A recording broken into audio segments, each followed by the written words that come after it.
Staffing requirements. So I'd imagine the franchisee, as we mentioned earlier, is going through, they're doing a lot of the work themselves in the, I suppose, the embryonic stage of the franchise, where they're onboarding schools and then they're running the coaching themselves. But then there's a tipping point where you bring on more staff. What does that look like? What sort of staff are we chasing? Are we chasing coaches that are trained, or are we chasing, people who love kids that can then be trained? What are we looking at from a staffing point of view? I'd say both of what you said is true, Dave. So,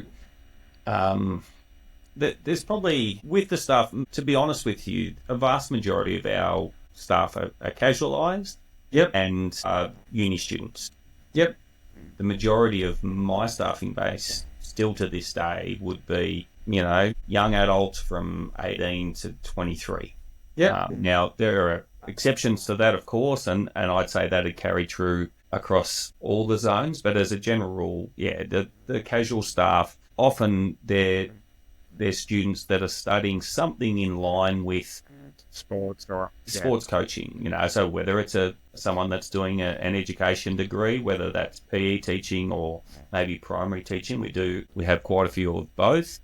People doing, maybe they've done Cert 4s or diplomas in, sports related fields as well. You get quite a lot of them as well, sports science. So anyone, certainly what we're looking at is people that we can see have an interest or in sport or kids, and ideally both. The other thing, I was going to say, think of your larger franchisees. How many casuals or how many staff would they have on? Like, what could a franchisee expect to manage if you're getting to that kind of critical mass? Yeah, so as an example, probably one of our bigger franchises, they have, I think they've got more than 100 staff. Yeah, wow.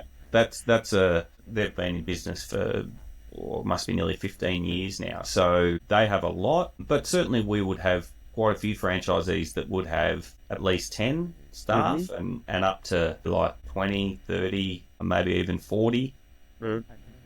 Now, the one that has 100, their business model is a little bit different. They do less of the parent pay. They do more contracting work into private schools, and the schools outsource to them to provide all their coaches for their inter-school sport.